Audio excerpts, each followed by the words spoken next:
Infinity Games Podcast. Intro us, sir. But I don't want to. But you're gonna. Am I? Yes. Welcome to episode 41 of the Infinity Games Podcast. I'm Jukeboxhero. I'm KelryxsKing. Fuck you and your psychic powers. Mine? Yes. Why? That was not of my own free will. You're welcome. No, stop. Oh, you loved every second of it. Don't lie. You're right. Yep. I never get tired of telling people what episode we're on. I knew it. But you know what you didn't do? What's that? Fucking correct me that it's level. Ooh, you right. We on level 41. We're in the dungeon that never ends. Is that a reference? Because if it is, I don't get it. No, but what game has 42 levels? Not Galaga? I mean, like, Mario has more, but they don't count them all the way up to 42. Oh. You know what I mean? I don't, actually. Please explain. I feel so dumb right now. 1 1, 1 2, 1 3, 1 4, 1 5, 1 6, 1 7, Oh, yeah. 2 1, 2 2, 2 3. They wouldn't Right. actually just count them chronologically all the way up to the 40s. Yeah. Screw, Silly Mario. Screw them. We're a podcast. We're better than Mario. Yeah. Wait, what? Okay, maybe not. Can you do that? Is that legal? Yes. Interesting. Okay. So it's been a long time since we've formally done our segments. But it's funny, we're kind of at like a loss of what to talk about here because we haven't been playing that many games. Yeah, life is a roller coaster, man. That includes 70-hour work weeks. Yeah. Yeah. Like I said, like I don't know if I mentioned this on our last podcast. No, I did. I did mention that I got a new job. So, Yeah, you did. for anybody that's listening / anybody that cares, in the last 2 weeks, I worked a grand total of, I think, like 153 hours or something like that, which is just absurd. 12-hour days plus weekends it's rough. The I money's, do not wish that. Money's nice. The money's nice. I mean, I'll tell you if the money's nice. I don't see the money until tomorrow, but I hope the money's nice. The money'll be nice. Okay. Just think of all the overtime. Well, yeah. You And have especially, like, as much overtime as you do regular hours. I actually have more because of the way it's formulated. I technically have more overtime than regular hours. Even better. Yeah, right? So hopefully I get a fat fucking check. Immediately blow it on games. No, it's legit gonna be like pay rent, pay off some of the credit cards, buy Anthem, and then like sit on the rest. Well, we can talk about Anthem next time. Yay! Well, we can talk about Anthem. I can actually touch on Anthem in this because I did play the demo. Like I did play the open beta. All right, hit me. And it was like Straight into games we've been playing. Hot fucking shit. Okay, so I'm gonna save like the gloriousness and the tears for my last one, but we'll start it off. So Anthem released on, what was it, February 22nd. And unfortunately, I can't get it until the following Monday because I'm broke as shit. So, fuck, I just like lost everything out of my head. Anyways, What's a video game? yeah, how do? So the nice part is I can still talk about Anthem and how fucking great it is because I got super lucky. There's actually a little bit of a story here. One of the guys I follow on Twitter, I watch his YouTube videos and he does like lots of Destiny stuff. And he tweeted out saying, I have extra codes for the VIP beta for Anthem. And I was like, hot fucking shit. And it was like the standard, like, you know, retweet and put a comment saying why you want to play Anthem. And I was like, I mean, fuck, it's worth a shot, right? So I retweet it and I send him a comment saying, like, I really want to fly around like Iron Man and blow shit up. Like, that's like, I've wanted that in a video game forever. So, like, literally 5 minutes later, I get a fucking DM on Twitter with a fucking code. And I'm like, oh, yay. Oh, hot fuck. Yeah, so I was like, oh, shit. And the cool thing about the VIP demo is the way to access it was you had to pre-order the game. And then if you pre-ordered the game, you were given a code that gave you access to the VIP demo, and it also gave you 3 more codes that you could give to friends, and it would also give them access to the VIP demo. Holy fuck. Yeah, so they were like, one of you pre-ordered the game, get your whole squad involved, and I thought it was a business. I thought it was like super awesome marketing because like one person shows interest in your game and then if they give the codes to their friends and you potentially have 3 more customers if they enjoy the beta. Yeah. And I was like, that's fucking brilliant. It's literally a referral system. Yeah, and it's like it worked. Like it worked really well. So I messaged 2 buddies of mine. One of them didn't get back to me. The other guy was like, I'm fucking in, let's go. So me, him, and Hylexa all played the VIP demo. And the way the VIP demo worked is in Anthem, what it is you play as someone who's a freelancer. And your job is essentially protect the city or so whatever. By like freelancer, you mean Iron Man with a gun? Essentially, yes. So, the freelancers have access to these armored suits called javelins, and there's 4 different types. There's the Ranger, which is like the super standard, like, it doesn't do anything special, but it doesn't do anything bad. It's the middle ground, right? Okay. And then you have the Colossus, which is like the fucking big-ass tank, and the Colossus, the way he works is he has a deployable shield that blocks, to my knowledge, pretty much everything, but he also doesn't have energy shields like the other suits. He just has a massive health pool. Okay. So he's interesting. I didn't play as him. And then there's the Storm, which uses elemental attacks, and the Interceptor, which is like super fucking fast and specializes in like melee combos and stuff. So, the way the beta worked was everybody started out at level 10, and apparently they ran the beta at like a point where you're about halfway through the campaign.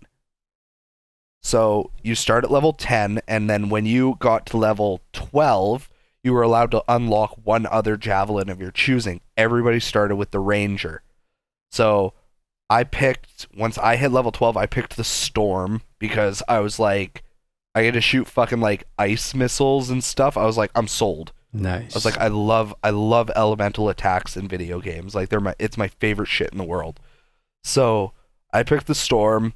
Buddy picked the Interceptor. So he was like a fucking ninja. He was like throwing literal ninja stars and shit the whole time. And Hylexa unfortunately wasn't feeling good that weekend, so she only played a little bit the first night, and she didn't actually get far enough to unlock a second class. But she still had a lot of fun with the Ranger, and she said that when we have the actual game, she's probably just going to main the Ranger because, you know, it can't do anything wrong. So, Anthem's tight as fuck. Like, it is stupid fun. Like, the flying is very, very fluid. Like, it's very easy to jump, blast off, stop in midair, hover, shoot a bunch of stuff, and then blast off again. Like, there's no latency, and there's no fumbling with your controls trying to get it to work properly. Which, to me, was huge. Because there have been plenty of games where flying is implemented, and it's semi-garbage, depending on how the game is. Like, so, we were pretty shocked that the flying worked as well as it did. And then the other cool thing is there's a combo system. So like if I flew in and froze a bunch of guys with like a fucking ice grenade or something, but he could shoot a rocket and blow them all to smithereens, and it would do bonus damage and stuff like that. So it's the game wants you to focus more heavily on teamwork, which I thought was really awesome. But yeah, so I'm excited because after work tomorrow, I get to go pick up the 2 copies I have pre-ordered, and hopefully Hylex and I get to play all night tomorrow. So what you're telling me is that this game gets your nipples rock hard. Yes, it does. All right, I got the picture. That's lovely. Is this made by the same company that does Destiny? No, it's done by BioWare and EA, so the same guys that did like Mass Effect. Oh. Yeah. I don't know why, it just kind of like looks like Destiny to me in a way. It very much does, and a lot of people made those comparisons when like the trailer first got released. Everybody was like, "Oh, it's just fucking Destiny with like flying, being able to fly around." It actually plays more similar to like Borderlands, I'd say. Okay, that makes sense. Kind of. Yeah, and it's open world. Like, you have Fort Tarsus, which is like your home base, where you can like forge weapons and whatever. Okay. And then aside from that, like, it's literally like you either go on missions or you just jump off the side of the fucking cliff or whatever and go fly around and do whatever the hell you want. It's a good old time. It's weird. So I remember the trailer. Yeah. And I remember people being hype as shit, but then I never heard anything from anyone until until you started talking about it. It's like the game dropped off the map for having so much hype. It's kind of weird. Yeah, I don't know what the deal with that was, because like I know exactly what you're talking about, and you're kind of right. Like that was winning E3 for some people. Yeah, and it was almost winning E3 for me too. Yeah. And then yeah, like it was like, yeah, the trailer was hype as fuck, and then like radio absolutely silence nothing for months. Yeah, and then all of a sudden it was like, oh yeah, there's a VIP beta demo and it comes out in 3 weeks, and I was like, wait, fucking what? Yeah, and then the internet was screaming again. Yeah, so but yeah, so no, I'm really hyped to play that tomorrow. And then the other game that I played a little bit of that I'm going to be playing more of that Jukebox was also really hyped for is I went out on a whim and I bought Wargroove on the Switch. Throwback to our very first episode, Nindies. Yeah, because it was part of the original Nindies broadcast, and we were both like, oh, okay, so it's like Advance Wars Fire Emblem type kind of grid-based strategy. That's cool. They showed that back in like January 2017 when that Nindies event happened, and then I heard nothing about it until it was like released. It was the same as Anthem. Like it just disappeared off the face of the earth for a while. Yeah, that was the same with me. I like logged onto Twitter one day and everybody was losing their shit over Wargroove, and I was like, the fuck? Did like everybody and their mother get a fucking early copy or whatever? That I checked the Switch later that day and it was like Wargroove $24.99. I'm like, oh shit, all right. Yeah, it's like you can pretty much go back to that Nindies episode and be like, find the point where I'm like, hey, this is like Advance Wars and also looks fucking great. Yeah. And spoiler, it is great. It's tough.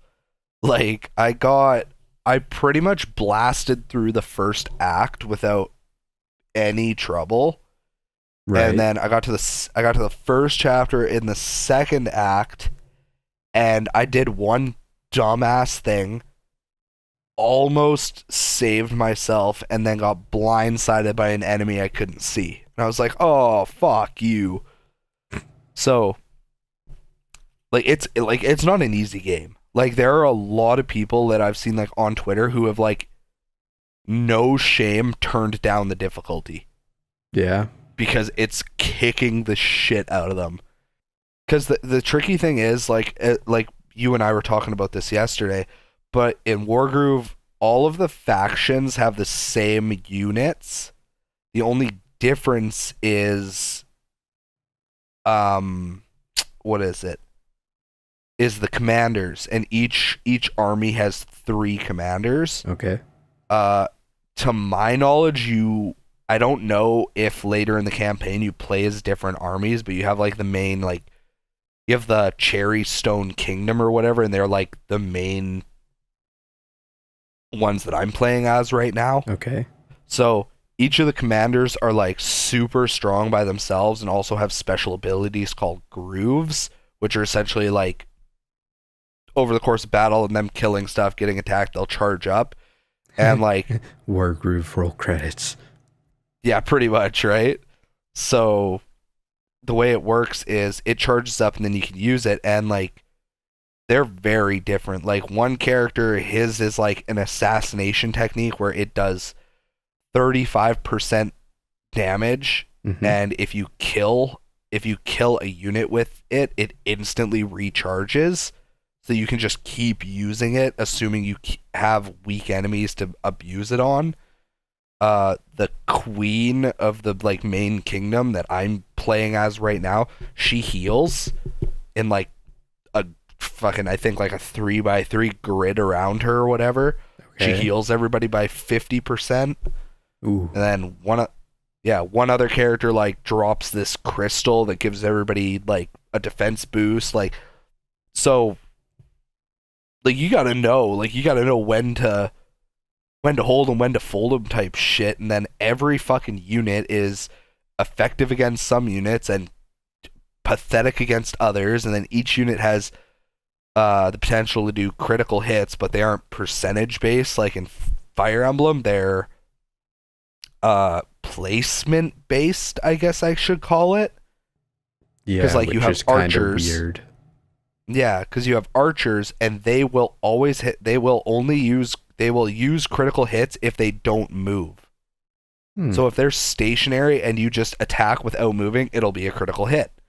The swordsman will critical hit if they are directly adjacent to your commander, and then the spearmen have to be adjacent to another spearman to critical hit. Like, so it's like it's a lot. It's funny because that's almost like D&D rules, right? Because it's like if you're an archer, if you're using a bow and arrow, you have to be at a range. And if you're moving, that can create a disadvantage that would make you lose the chance of critical hits. And then, like, if you're fighting with a sword, you have to be directly adjacent. Otherwise, you pretty much have to throw the thing. Yeah. So it kind of makes sense. Yeah. So it's like, because the units can still attack just normally. It's just obviously if you can get the critical hits, you may as well, because they like double your damage or whatever. Right. So, but like it's fucking tight game. Like it's really good. God, there's a couple. That's the same. I don't know. That's the same company that made Stardew Valley, isn't it?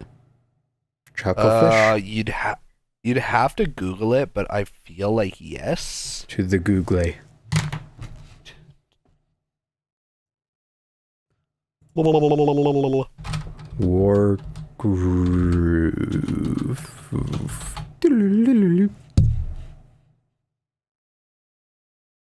Yep, Chucklefish, same guys who did Stardew Valley and Starbound. Nice. Just another notch in amazing game library. Love it.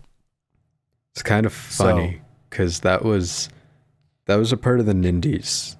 And yesterday you came over and we caught up and stuff, but you brought a game that I've been wanting to play for like months now. Yep. Blaster Master. Yup. Just like in the last episode, you said you'd bring it. And I did. you did. It's funny because I got way farther this time than we ever have before. Because like I'd never seen the second stage. Like, and you got to what, the third one? Yeah. Yeah. I had to continue a few times, but I made it. Yeah, you got there. And it kind of put some things in perspective and answered some questions for me, because like I beat the shit out of Blaster Master Zero, and that was also in that first Nindies event. Yeah, which is kind of funny, eh? Yeah. What else? What else was in that Nindies event? I think like Steam World Dig 2. Yeah, that was in there. Was in there, and I was I'm still tempted to get that, but like I don't know. I enjoyed the first Steam World Dig, but it was also like I played it for 5 hours. I beat it, and it has literally zero replay value. I don't think the second one will add anything for you then.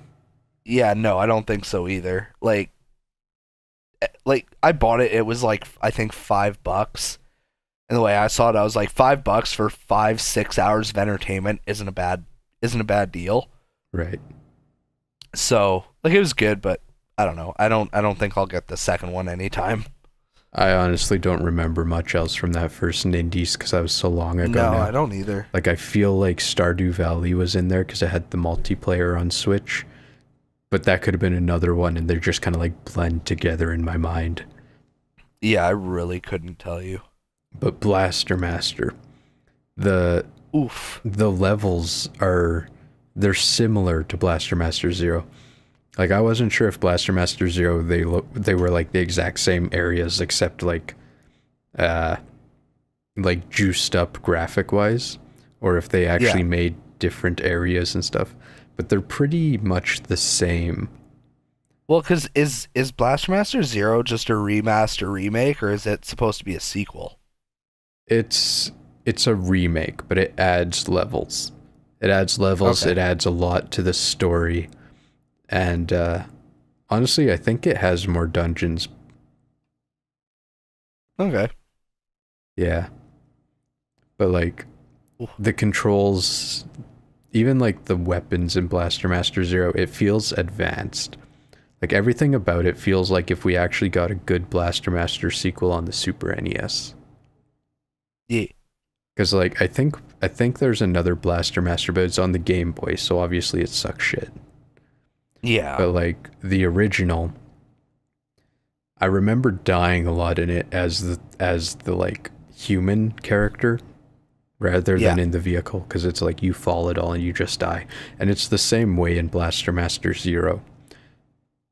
But the gun, I couldn't figure out the gun on the NES.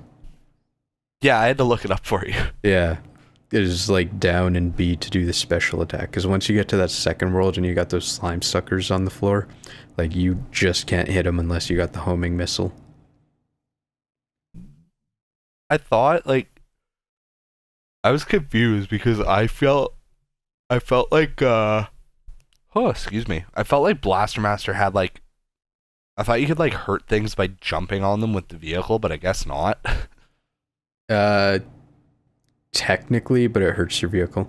There's a weapon later on in the game where you can pretty much shoot thunder out the bottom of it. Dope. I don't know if that's what you're confusing it with, but like that probably exists. Ugh.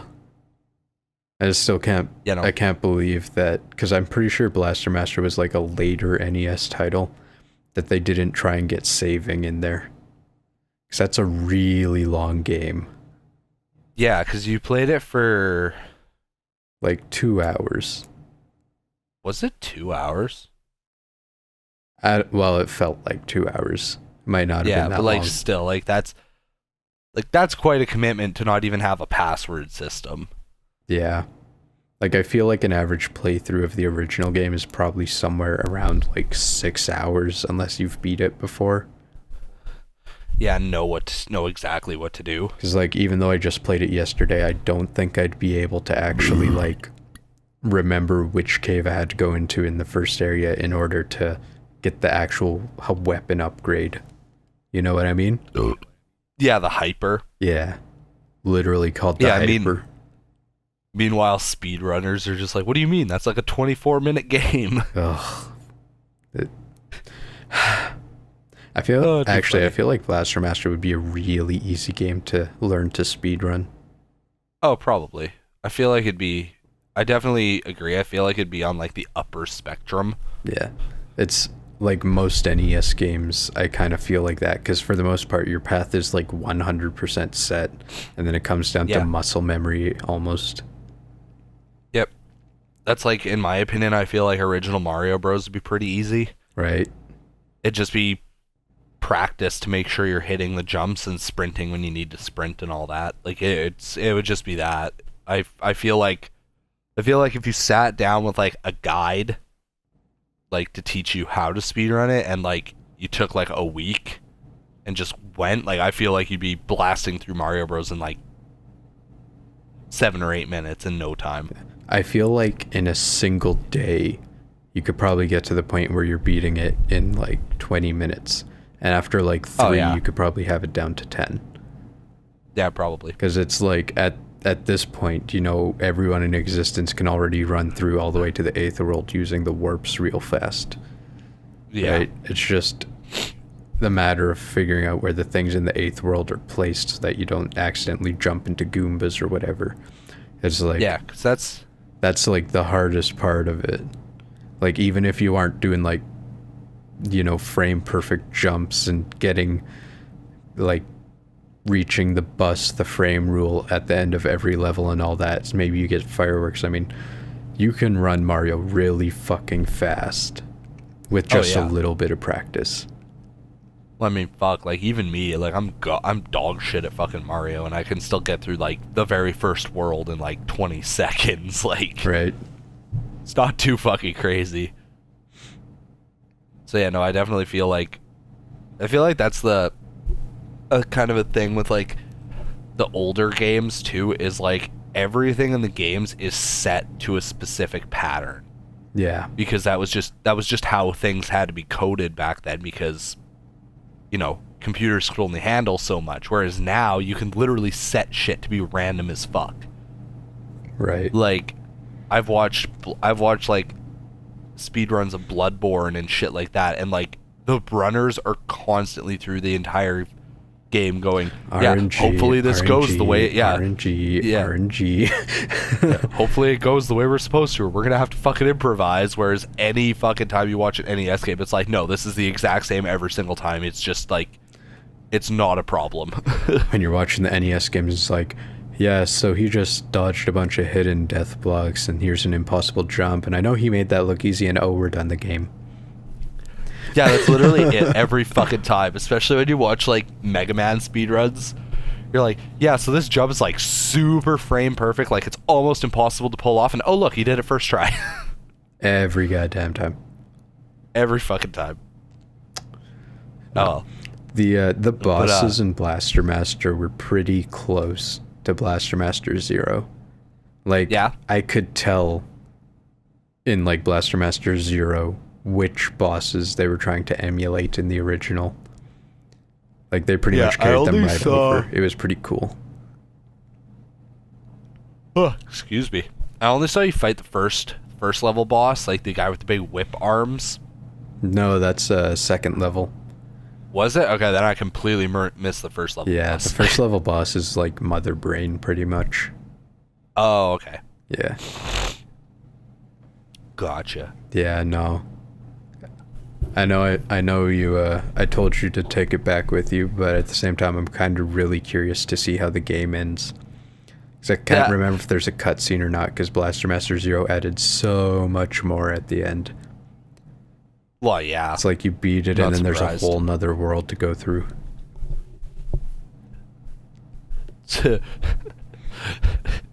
What? Ghouls, ghosts, and goblins. Fuck. Hope you had fun doing it once. Now do it again, bitch.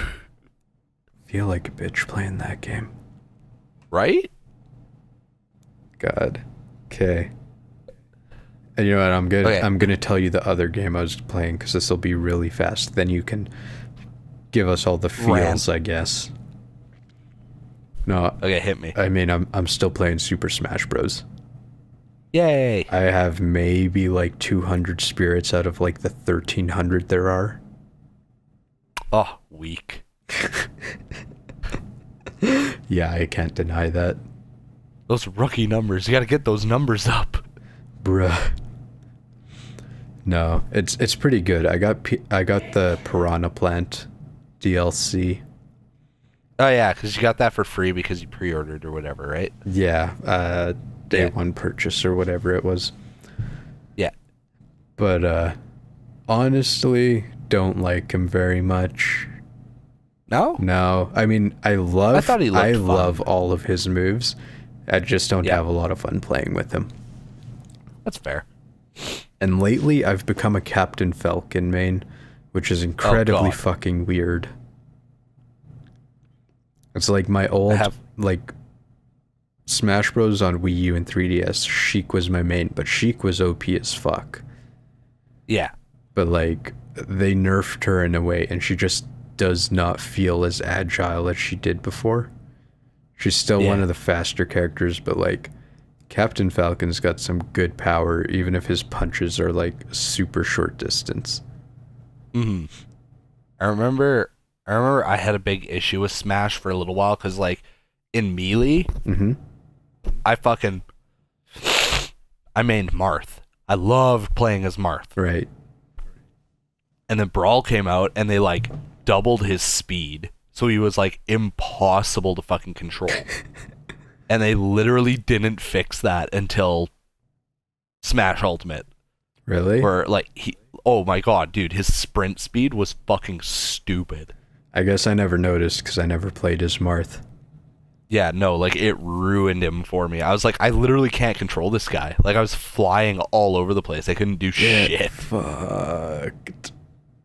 Yeah, so I was like, oh yeah, that's great. So, I think Brawl... Fuck, who did I main in Brawl? Pit. Yeah, Pit. I played fuck tons of Pit in Brawl. Still love Pit. But...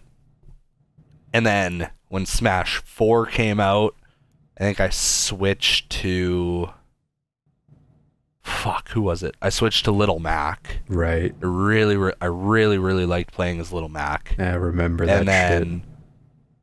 And then, I mean, I don't own Smash Ultimate, so I don't really have a main, but I imagine I'd probably just stick with Little Mac. I don't know. He's... The Mii... I love him so much. The Mii Brawler is better than Little Mac. That's not okay. It's not, but it's true. Oh, it makes me sad. I'm going to look up a Smash Ultimate tier list right now. I want to know. Alright. Tell me where Falcon is on that thing. I feel like Falcon's probably like C tier. I don't know. Oh, let's see. This will be fun. Top 5 are Peach, Olimar, Lucina, the Inkling, and Link. What the fuck type of list is that? Apparently, I don't know. Since when is Peach supposed to be good? Apparently, she's fucking insane in Smash Ultimate. Okay, I don't have her yet, but... Yeah, let's see, where's Falcon? Falcon's B+.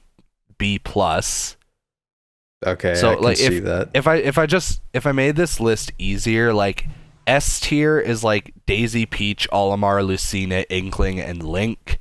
And then there's like 24 fucking characters in A tier. There's like Ike, Cloud, fucking Simon, Marth, Fox, Snake, Palutena. Palutena should be S rank in my opinion. I've heard she's really busted in Ultimate, but whatever. That's what I've heard Falcon, too. Yeah, Falcon is C tier. Yeah, what do you know? You were So right. I was actually right. Other characters in C tier are Sheik, Jigglypuff, Ice Climbers, Pit and Dark Pit, Samus, Ryu, Ness, DDD, Isabelle. I thought Isabelle was busted. No, I've played as Isabelle and it fucking sucked. Yeah, and then D tier, like just like do not use them, are Rosalina, Kirby, Little Mac, Bowser Jr., and Duck Hunt. It's actually kind of hilarious that Rosalina's in there because she was so OP in like the last Smash game. Yeah. Well, that's like that is just one guy's list. Like if I look on a different one here,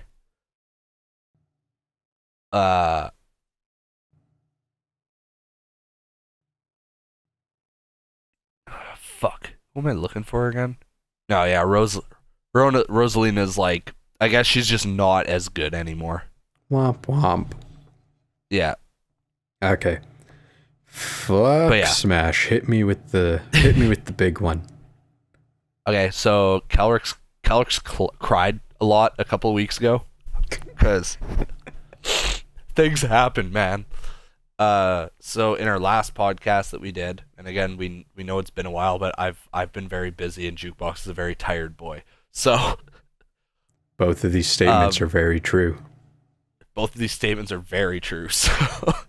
So on January 29th, after 13 goddamn fucking years, Kingdom Hearts 3 finally came out. Do. Yeah. So that was a big fucking deal. And I was super heartbroken because, as Jukebox will attest, I had been planning for a year to book time off work, sit down, and stream and play that game until I beat it with no sleep. And unfortunately, literally 3 days before that game came out, I got my new job. Womp womp. And I kind of had to prioritize, making money and being able to feed myself. So yeah, who needs that? yeah, so that was semi-heartbreaking. Not for lack of trying, because they were like, hey, when can you start? And I was like, beginning of February. And they were like, yeah, no, we'd really need you to start like Monday at the latest. I'm like, okay. Get fucked. So whatever. It was what it was. So yeah, that fucking game, man. So okay, rant. Just to start, so like my fiance is badass as fuck. Hi. So what happened is she woke up super early to go to EB Games, pick up Kingdom Hearts for me, bring it back home, and get it put in the PlayStation, get it downloaded, get it ready to go, and all that shit. She also fucking like had dinner ready to go for when I got home. She bought cupcakes and a little thing, and she wrote Happy Kingdom Hearts 3 Day on it and everything. And then she's like, ignore me, enjoy your 6 hours before you have to go to bed. And I'm like, glorious. So, yeah, so that was good. And then, like, I booted up the game, and, like, the intro cinematic, I was like, it's real. The tears came real fast. Yeah, no, they were pretty instant. Like, fucking opening intro was, like, just a recap of, like, the other games and everything. Oh, yeah. And I was just like, nostalgia overload, I can't handle this. And then, yeah, what was just the one thing I wanted to, like, get out, and I will now take questions. Okay, I want to know, I don't know if there's secret worlds, so don't tell me about that, but, like, tell me what worlds are there. Because I don't know anything. All I remember is spinning teacups from, like, the first trailer we ever saw. Yeah, so technically, Kingdom Hearts 3 is a very small game. Oh, really? Yeah, if you want to be like really fucking specific about it. Huh. And also something that might shock you and anybody listening, I loved Kingdom Hearts 3. Like every second of it. I feel like Kingdom Hearts 2 is still better. Oh, there it is. by just a little bit. Because I don't know, Kingdom Hearts 2 just felt fuller. Like it felt like a more complete experience, where unfortunately as fucking amazing as Kingdom Hearts 3 was, it did feel slightly like it got pushed out the door. I'm honestly surprised after 13 years and it still got rushed out. Got that rushed out feelings. Yeah. But I mean, look at what happened with fucking Duke Nukem, you know? So I just, cause here's the main thing is Kingdom Hearts 1 and Kingdom Hearts 2 and like Dream Drop Distance all have like 10 plus worlds. Right. Kingdom Hearts 3 has 7. Oh, what the fuck? Yeah. Okay, what are they? So, okay, are they at least magical and amazing? They are. They're wonderful. There was only one world that I kind of had like beef with, but we'll get to that. So the worlds are, I don't count Twilight Town because literally almost nothing happens there. Like, it's like you go there, you bullshit with some friends, you do like some tutorial stuff kind of thing, and it exists. That's pretty much it. Yeah, like it's just kind of there. It's like, hey, remember when you were like fucking 6 years old and the Kingdom Hearts 2 came out? You were here for a little while and then you gave up. Yeah. So but now that you're Twilight older and Town's... can play games, here it is again. Yeah, pretty much. So yeah, Twilight Town's just kind of there. And then when you start the game, you have the option of 2 worlds. So you have either, Toy Story, which is the recommended first level because the level recommendation is lower. And then there's also the Kingdom of Corona, which is Tangled. So I'm a dumbass and a glutton for punishment. So I was like, fuck it, I'm going to Tangled because fuck Toy Story. And Tangled was a higher level, so that was rough. And then I went from Tangled to Toy Story, and then you get access to 2 more worlds, and then you have the option between Monsters, Inc. and Frozen. And again, Frozen was the higher recommendation, and I dove right into that shit. Yeah, for the like 160 times you watched it, I'd be amazed if you didn't pick it next. Pretty much. And also because it had my favorite Keyblade in the game, so I was like, I need that shit and I need it fucking now. So, dove into that, got my ass kicked, because, again, I was really under-leveled for the recommendation. Like, it was like, Frozen was recommended level 26, and I think I was level 17 when I went in. Dear fuck. Yeah. So did Frozen, did Monsters, Inc., Monsters, Inc. was kind of cool. Like, it had, like, these rail sections where you're, like, going through, like, the giant warehouse with all the fucking doors. Oh, yeah? That's nifty. Yeah, so that was pretty cool. And then Frozen... Hold on. Was there any, like, Monsters University stuff in there? There was not. It was all Monsters, Inc. Like, the Kingdom Hearts pretty much ran as a direct sequel to the Monsters, Inc. movie. It's... like, the story they did for the Monsters, Inc. world is, like, the sequel to the movie.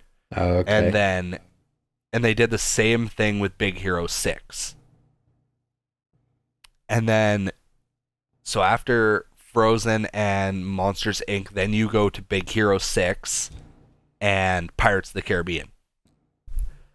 So, Big Hero 6 was the world that me and our other buddy that loves Kingdom Hearts as much as I do, that was the one world that we had a little bit of beef with. Because it's really gimmicky. Like, there are 2 areas. Actually, no, not even. There's 1 area in the entire fucking level. It's just one giant fucking grid. That's it's one giant square. Yeah, with, like, it's just big. Like, there's like train rails that you can like glide on, and you can climb all the skyscrapers and fucking bounce between skyscrapers and stuff like that. But it's just that, like, that's it. You're there, or you're in Hero's Garage, and Hero's Garage has fuck all in it, except a save point in the Moogle shop. So, well, yeah, at least it has the Moogle shop. Yeah, so Big Hero 6 was kind of a letdown, which is funny because, like, it gives you, in my opinion, probably the best Keyblade in the game outside of, like, Ultima Weapon. I mean, they had to have a reason to make you go there. Well, yeah, so, the reason the Keyblade is busted is, in Kingdom Hearts 3, all of the Keyblades have form changes. Mm-hmm. So, as you're doing damage and attacking and stuff, you'll get, like, reaction commands, but they're like finishing moves. And that's where like the spinning teacups and the giant pirate ship come in. Is every once in a while you'll see an enemy with like this big green circle around it. And if you go smack them in the face, you get an attraction command, which summons like a random Disney ride. That's actually pretty cool. So there's the pirate ship, spinning teacups, like it's called Blaster Blaze, and it puts you in like a fucking go-kart, and you literally just like shoot a fucking laser gun at the enemies. Magic Carousel. Oh, I feel like I'm forgetting one. There's like Thunder Mountain Railroad, but you literally only use that one time in the entire game, and it's really stupid. Because that's the best one. Well, that's a great opportunity lost. Yeah. You're really not selling this game for me. I know, like, I loved it. Like I said, like, I loved it to death. Like, it plays amazing. It's super pretty. And, like, it's tons of fun. It's just, there's just, like, those couple little things that just, like, hurt it a little bit, you know? So, Pirates was probably my favorite world. Somehow I'm not surprised. Which is like big fucking surprise. Like, I love the movie. So the Pirates world is based around the third movie. So it starts out with the Sora, Donald, and Goofy. They're like in Davy Jones' locker, and they're like, the fuck? And then the first thing you do is chase down the Black Pearl, because it's like it's running away on these crabs. Right. Like how it does in the movie. So you have to chase down the Black Pearl by like using ice magic to create rails that you can slide on. And like you can catch it without that, but it takes a really long time, and like you'll just barely catch the ship before it fucks off. Because I almost caught it, and then I dilly-dallied a little too long, and I lost it, and I was like, okay, fuck that. And then I caught it in like 10 seconds when I used ice magic, so I was like, okay. It's kind of funny because they were probably working on that part of the video game at the same time the fucking movie was being worked on. It's just been that goddamn long. Probably. So the really cool part about Pirates of the Caribbean is you actually get your own pirate ship. And then you can like sail the seven seas and all that. You can like run around and like get into actual like pirate ship fights with other pirate ships and shit. Fucking dupe. Yeah, and it's the biggest world by far, because there's the entire open sea that you can like fuck around on and like get into fights with. You can go underwater, like Sora can fight underwater, and he can like swim super fast by spinning his keyblade like a propeller. And there are like probably 10 or 12 different islands that you can go on. Some of them have like, one of them has a material you need to forge the ultimate weapon. Another one has literally fuck all on it because it's just a tiny island. Another one has like this huge cave system you can go through. Like, Pirates was great. And then once you're done Pirates, you unlock the Keyblade Graveyard, which is the final level. So sounds nifty. Yeah. So for anybody who doesn't know, the main story of Kingdom Hearts centers around one dude trying to reenact the Keyblade War, which, for anybody who doesn't know, there's actually a mobile game for Kingdom Hearts called Unchained X, or Unchained Key, technically. And what's super fucked up is that fucking mobile game actually plays into the story. Of course which it is does. Kind of dumb. Yeah. So... And the nerd's chronologically confused about that bullshit. He is, and I loved the shit out of that video. Yeah. So, essentially, the way the mobile game breaks down is, like, you start out, you make your avatar, you're, like, a newly vetted Keyblade warrior or whatever, and there are 5 houses or whatever that you can choose from. And each of the houses is led by one of the 5 Keyblade Masters, who all serve one other guy who's called the Master of Masters, who wears the black coat, and nobody knows what his face looks like, and it's a whole thing. So that game, to my knowledge, like, the story ends with the Keyblade War. like the original Keyblade War. So like everybody, like all, however many hundreds of thousands of players, essentially that's how it all boiled down, is you had your 100,000 fucking Keyblade warriors and they all went to fucking battle or whatever and they all fucking got wiped out. Brutal. So their Keyblades are now all laid to rest in the Keyblade graveyard. So while you're walking around the Keyblade graveyard, like everywhere you look, there's fucking busted ass Keyblades sticking out of the fucking ground, which is super awesome. And then yeah, like it's a whole thing. Like I don't want to like spoil a ton of stuff. Like, yeah, please don't. There's some crazy shit that happens. Answer me this: is it open for another sequel? Yes. Yeah. Yeah, absolutely. How could they not? This is the cash cow. Yeah, that's just it. As long as I'm alive, I'll keep that shit going. Don't worry. Yeah. But yeah, no, it's definitely still open.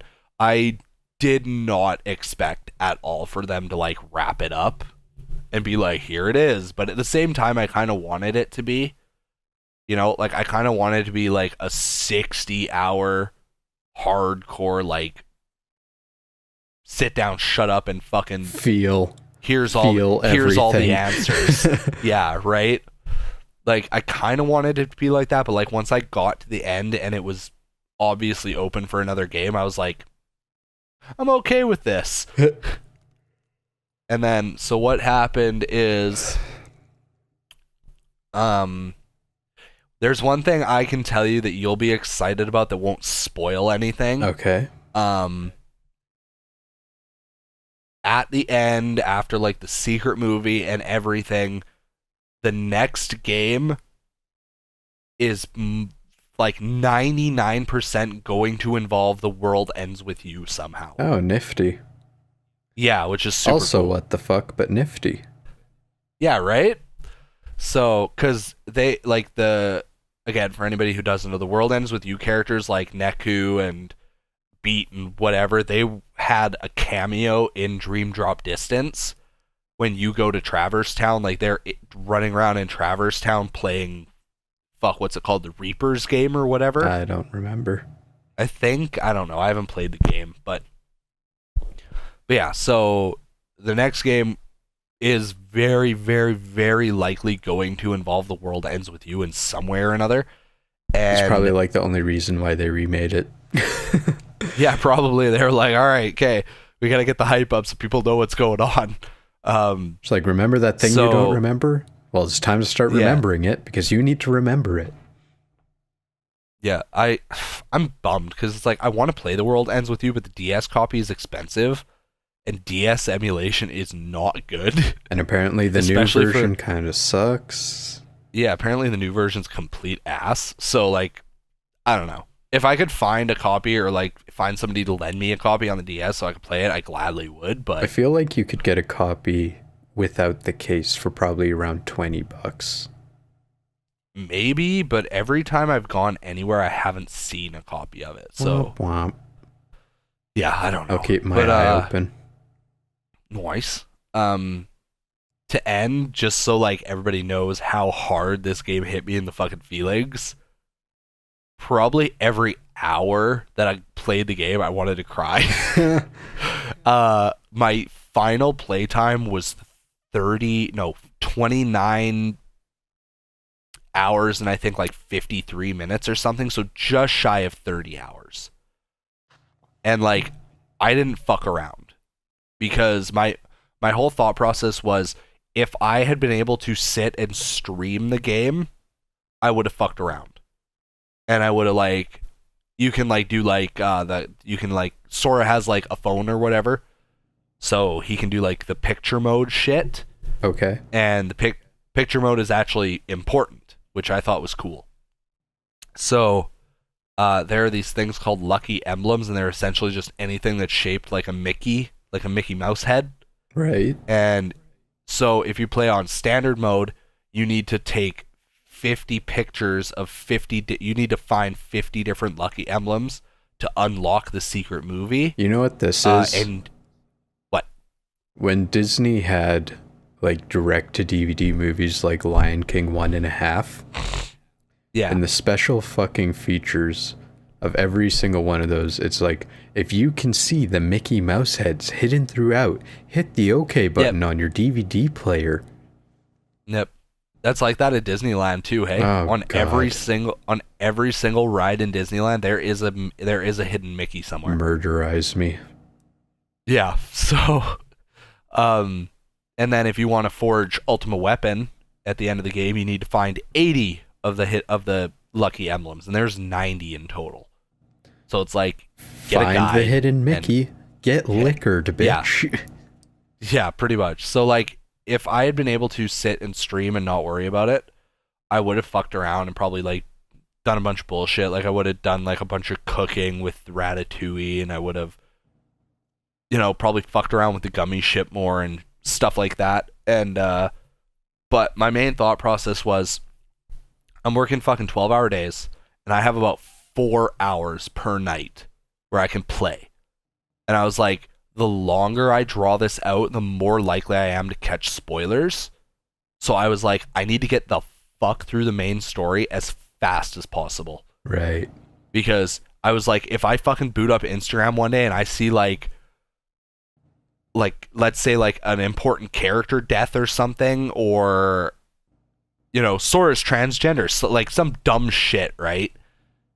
Like if I just randomly saw something, I would have jumped off a bridge. I would have jumped off a fucking bridge. Like I would have been into the water or onto a trampoline, but I would have jumped off a fucking bridge. I know the feeling. So, yeah, so my main thought process was beat the story, and then you're safe. And you don't have to worry about any more spoilers because you fucking know everything. Right. So that worked out just fine. And so every hour pretty much that passed by, I wanted tears. Like I get that like welling in the chest that it would like make its way, and your like face would feel contracted. You're just like, no. Yeah, so that was like pretty much like every time anything happened. It's funny because you're telling me about all the feels, but you are not selling me on this game. Yeah, right. Like I have less hype than I had before. I mean, did you really have hype at all? No, but like after finding out what the worlds are, it's like I can't even find any amount of care now. Yeah, like a couple of the worlds are like tons of fun, like Tangled. Well, I don't even Tangled care is if hype they're as fun. I fuck. just assume they're all fun. It's just like I don't even care about these movies. It's like Yeah, I Pirates think of the the Caribbean main- is nifty. But like every Yeah. game has something that's nifty. It's like they had frickin' Halloween Town or whatever it was. Yeah. Yeah. And it's like, I get that like they want to go into Kingdom Hearts 3. Like I get that you can't just keep rehashing the same worlds over and over and over. It's like you can only fight Genie Jafar how many times? No, that's exactly what Disney does, though. That's why they're making the Well, I know, live-action but- movies. That's Yeah, why there's a but, Toy Story like, 4. it's like, I get it, and I don't. I wish that they'd brought back...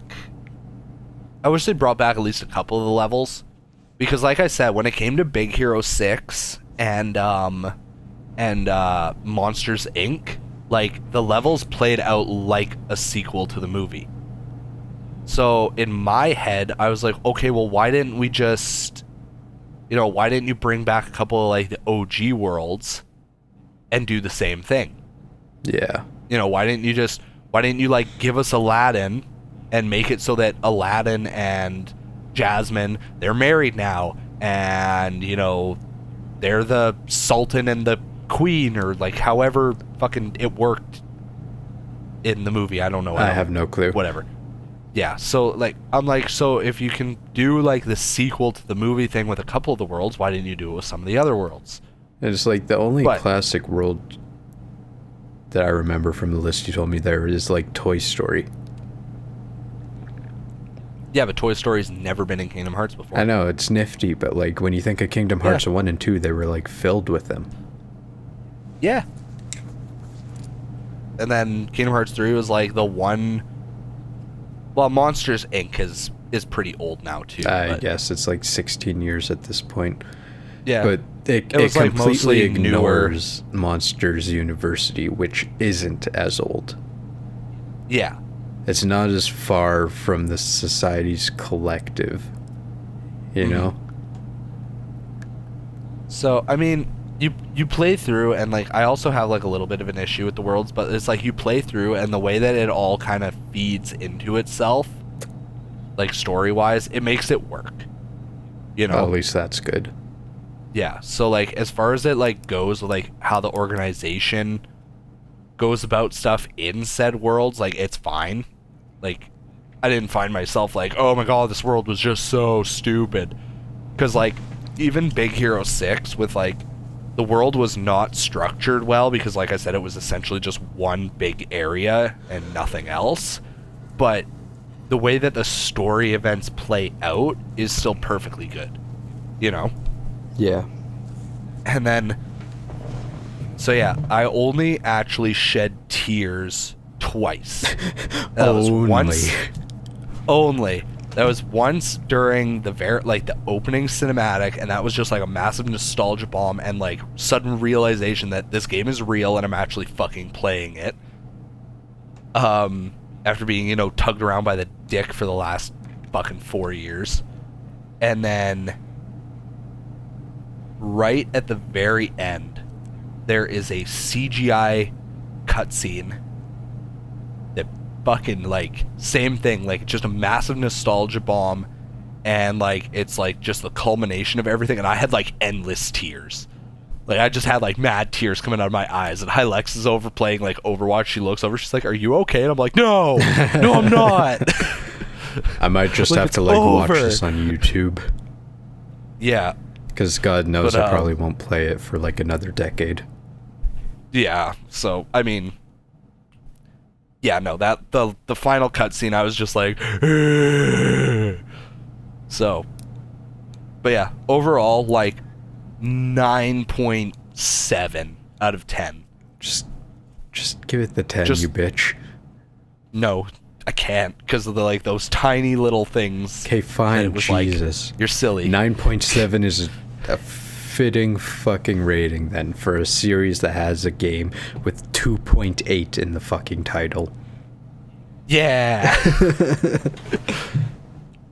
on a funny separate note, there was a comic that I read, and it was this guy was like, he was talking to his girlfriend. He's like, oh yeah, she's like, oh yeah, what game should we play, or what game do you want to play? And he was like, oh, how about this, how about that, how about this? And she's like, the fuck, what are those even about? And he explained, and she's like, that's such bullshit. Like, why don't people just name the fucking games after what they're supposed to be about? He's like, yeah, okay, well, that's fair. Well, what do you want to play? And she's like, Kingdom Hearts 2.8, a fragmentary passage. And he's like, are you fucking kidding me right now? Get bent, bitch. Yeah.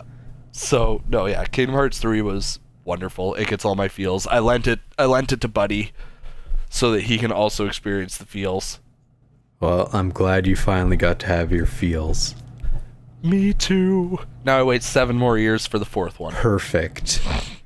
Yes. I feel like they might be a little more inclined to not make it take that long. Like, it'll probably be on the next PlayStation. That's what I was thinking too. Like, realistically, I feel like we're not gonna get Kingdom Hearts 4, but we'll get like Kingdom Hearts 3.5 probably in the next couple of years. Great, another fucking one. This time in VR. We're porting all of them to VR. What if it been bad if they were in VR? I'd be like, wouldn't even be Final mad if chapter they were VR. prologue, like, that's episode fine. 3. I got my own Keyblade, guys. We're good. Oh dear lord. Yeah, so much excited. Also, there's most likely going to be DLC. Oh, nifty. So we'll see. I wouldn't be surprised if they added more worlds and stuff like that. Like, we'll see. We'll see what happens. That would actually be a bit surprising. And like, I mean, a world is pretty huge. Oh, I don't know how they'll do it, but like, all of the other Kingdom Hearts got like Final Mix. Right. And that just added in like a bunch of extra stuff. So like, I'd imagine Kingdom Hearts 3 is going to get a Final Mix too. That was a yawn. Oh. Nice. Okay. Moving the podcast forward, we were going to talk about the February 13th Nintendo Direct, because there's quite a few nice bombs in there. But I'm thinking we have quite a bit of content here, and I'm okay with having a bit shorter of a podcast if it means we can record them more often. So, Yes. what I'm thinking is we'll jump into this hidden gem. We'll do that segment because we haven't done it in like probably literally a year. And then we'll just wrap this one up. And then next week, we'll talk about the February 13th Nintendo Direct. Yeah. Sound good? Sounds good to me. Hey, check this out.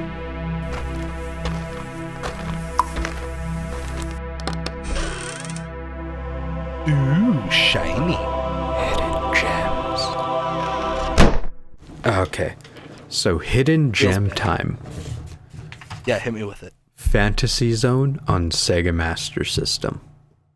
I'm just gonna like preface this by saying that if you do not have any fucking clue what this game is, just hop on YouTube, type in Fantasy Zone, watch 5 minutes, and just give yourself the biggest what in the fuck. Yeah. And then like there you go. Like that's why they made the game. That was the intention. It was just to make you question your entire fucking existence because it makes no sense. Yeah. Like everyone knows what a shoot 'em up is, but this is a cute 'em up. They tried to make everything look adorable and soft and pastel, and you still shoot the fuck out of it. Yeah, and meanwhile I'm just like, the fuck was wrong with R-Type? I'm like, R-Type was great. R-Type looked dope. Why is it gotta be a pink fucking bird? So this classic was made by Sega, so God knows they know how to make like a real fucking shooter. But it's just special. It's unique. It's part of what makes it a hidden gem. It is actually fun. And there's actually 2 new mechanics to it, things that didn't exist before this game. So you can go both left and right on the screen. So you have scrolling in both directions.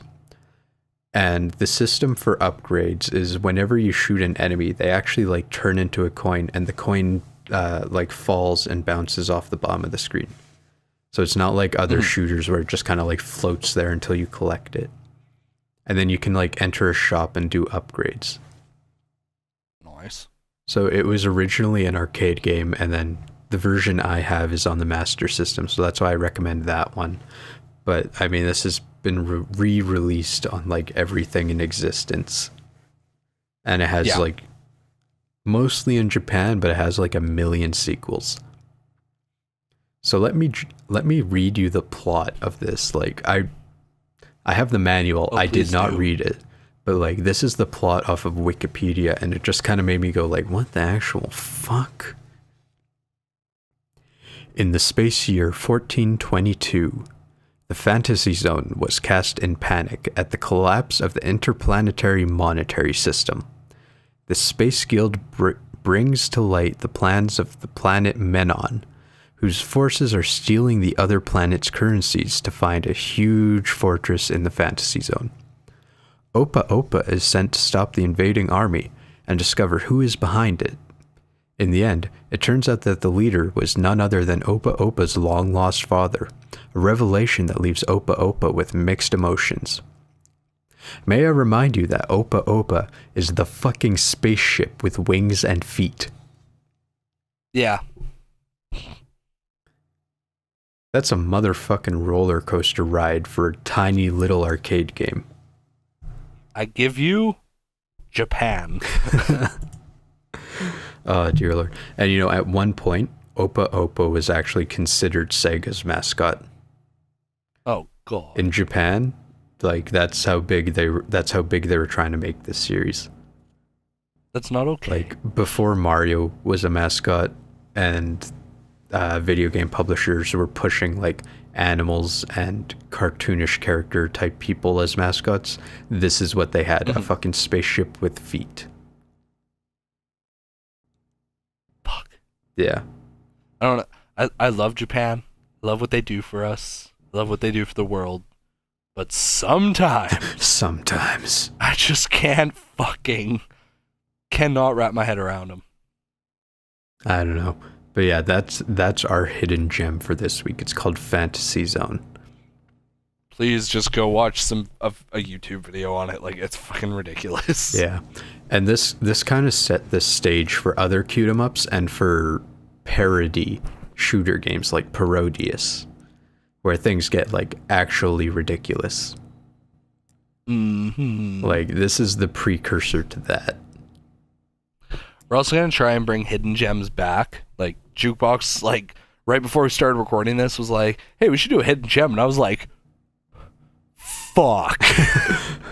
So we're gonna try and bring back some of the segments, and then especially because now that like we kind of like worked out our schedule, because like as far as I know, I don't work on Sundays unless we absolutely have to, depending on like if we're like behind on a job or whatever.